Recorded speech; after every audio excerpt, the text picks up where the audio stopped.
What's up, everyone? It's Tom, and today we will be talking about the U.S. housing market, and more specifically, about the possibility of a real estate crash in the U.S., which some experts claim may end up being as one of the biggest in modern history. Home sales in the U.S. are quickly approaching the lows of March 2020. Home sales volume in the U.S. dropped 7.7% in November alone. Now, there is a seasonality in home prices in the US, with families moving primarily during the summer months, as you can imagine. So this is why wintertime is usually the off-season for real estate. But here's the problem. With that valid argument, you still have to consider this. Home sales have declined in the US for 10 straight months, including the summer months, for a drop of 35% year over year. This is a 10-month decline, the longest stretch we've seen in the past 25 years, and home prices will drop in December as well, so this trend will persist. Now, the last time we have seen similar numbers in new home sales was in 1999, just before the 2000 crash. So we know that sales volume in the US is dropping like a stone, but prices are still holding up nicely. The median sales price of houses sold in the US in the third quarter was $450,000, which is pretty much identical to the second quarter of 2022. So everything is fine. Well, not exactly, because these figures, they gotta be taken in context. In February 2020, right before the pandemic, the median price was $320,000. Within 1 year, it jumped by 20% to $380,000. It jumped almost 20% in the following year as well to $450,000, which is a 41% increase in just 2 years in the median price of all homes sold in the US. But then, all of a sudden, between the second and the third quarter of this year, the curve went absolutely flat. Prices have not gone up in the first time in 2 years.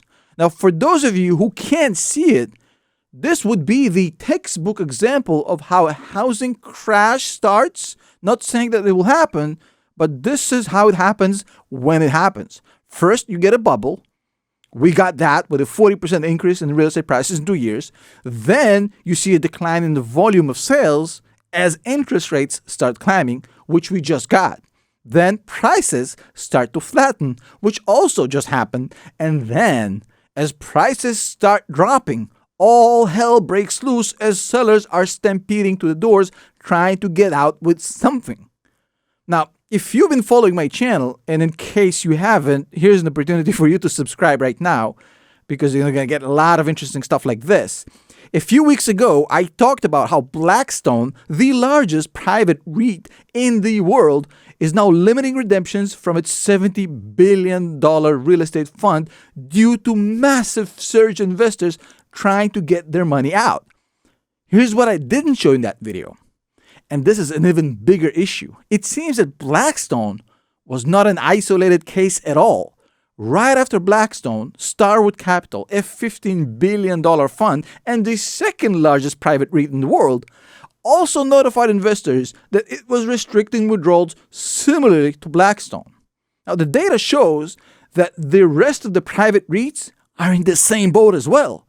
Just a year ago, during the fourth quarter of 2021, privately held REITs paid out $380 million in redemptions.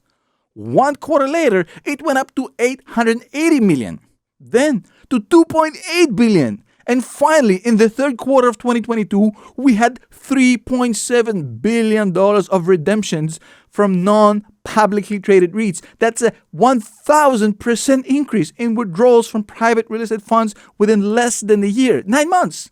And the trend is only getting stronger. So why are investors of top-of-the-line real estate funds are taking out their money? And why are new home sales down 35% year over year? More importantly, does this mean that the next real estate crash is now inevitable? Well, you're not going to like my answer, because what happens to the real estate market is going to be heavily impacted by the monetary policy of the Federal Reserve, at least in the next couple of years. Generally, they have an inverse relationship, meaning that when one goes up, the other tends to go down and vice versa. I'm sure you all have friends like that. Now, Low interest rates have always been very accommodating to mortgage takers. It's quite simple, right? When interest rates are low, potential homebuyers get to borrow more money at a cheaper rate, which naturally drives up demand for housing and increases prices.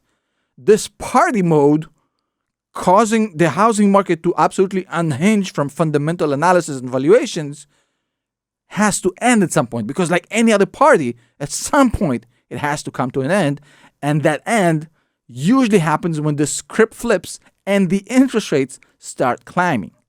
Then the borrowing becomes much more expensive, which reduces demand and drives down real estate prices.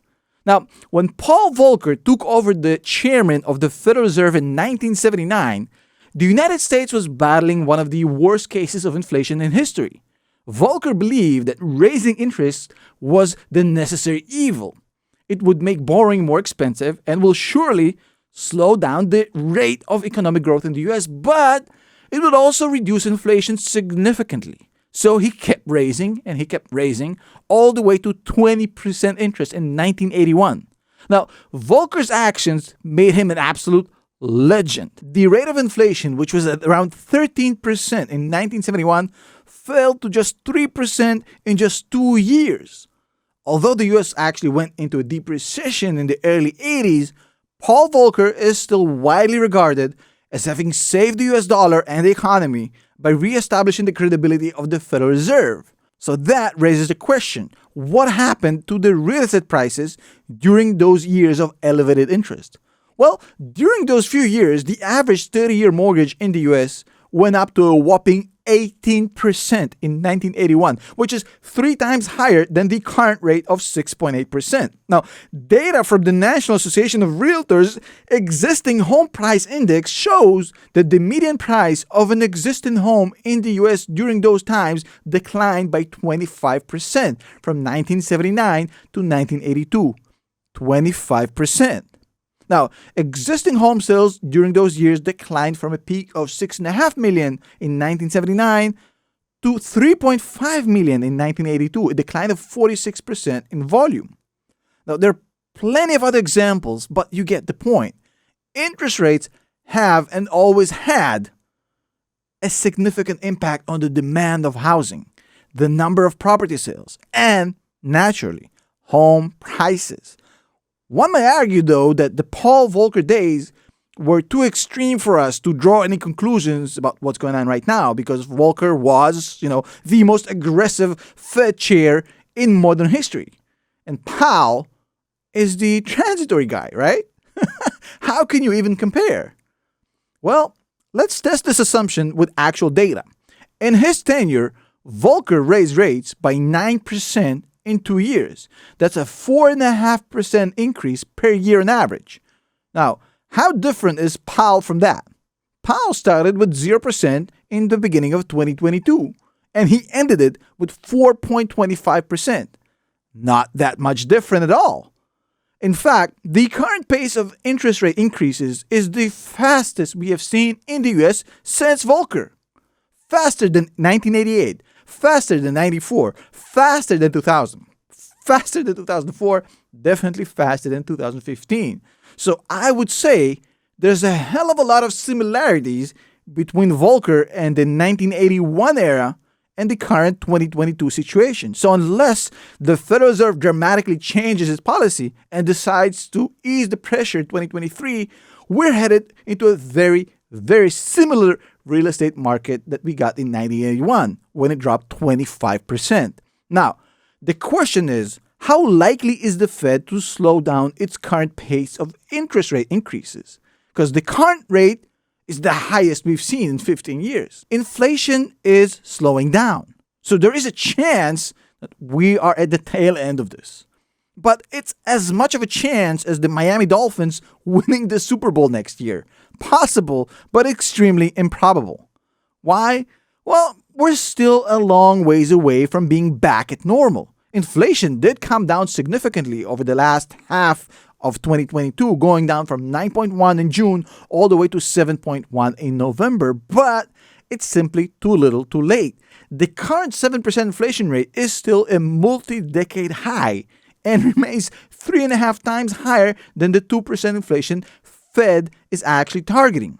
So unless the Fed will accept a high rate of inflation as normal, Jerome Powell will continue to be extremely aggressive. Now, the current interest level is the highest since December 2007, and it seems to be just the opener of what's to come. In his December speech, Jerome Powell, the guy who makes car salesmen seem credible and whose sole purpose is to sugarcoat the situation, said that he expects 2% inflation to happen in 2025. So, at the most optimistic scenario which he's peddling, this means high interest for another 2 years from now. And as long as the Federal Reserve keeps raising interest at the fastest pace in the last 40 years, the housing market will continue to be squeezed by higher mortgage rates. The average rate on a 30-year fixed-rate mortgage right now is 6.8%, the highest since 2008, and double than what it was just 1 year ago. And with higher interest rates in 2023, this means one thing. This is not getting any better in 2023 or anytime soon, at least not for the housing market. Having said that, you might think that I'm going to say that a market crash of epic proportions is absolutely unavoidable. But that's not exactly the case. I'm going to surprise you. A real estate market slowdown will happen. This is a foregone conclusion at this point. It will go as far as the Fed will take it with its restrictive monetary policy. I just showed you how. But will we see a 2008 level of crash? Not very likely. You see, there's a lot of backstops that should prevent a real estate slowdown from developing and graduating to a full-on massive real estate crash. Lending standards have become much tighter following the lessons we learned in 2008. We don't have a lot of bad loans out there like we did in 2008. In the final quarter of 2021, we had $1 trillion of new mortgage originations, with 67% of borrowers having a credit score of about 750 and higher. Add that to the fact that the majority of homeowners have locked in rates at about 4% or less. Even if prices fall, most of these existing borrowers will still be fine. They'll be able to pay their mortgages. Not to mention the fact that more than 1/3 of US homes are owned with zero mortgage. Now, this scenario is very, very different looking than the one I remember from 2008. And it seems to have a lot of safety mechanisms preventing a massive crash. Also, if you add that to the fact that we have a supply shortage right now in the US, you're probably more likely looking at a drawdown of anywhere from 20 to 25%, like we've seen in the Volcker days, than a proper full-blown market crash in real estate like people are advocating for. Now, I'm not one to sell you drama just for the clicks. I'm the one to give you nuanced analysis. And the truth is, nobody really knows, including myself. But these are the facts. This is the data. All I'm here to do is give you that so you can decide for yourself. Now, if you enjoyed this video and you got some value out of it, I would really appreciate it if you hit the like button and, more importantly, subscribe to the channel. Every subscriber counts. Thank you so much. And if you want to join our community, it's $5 per month. You get to join our Discord, our Patreon. Would love to see you there. The links will be below. See you in the next video.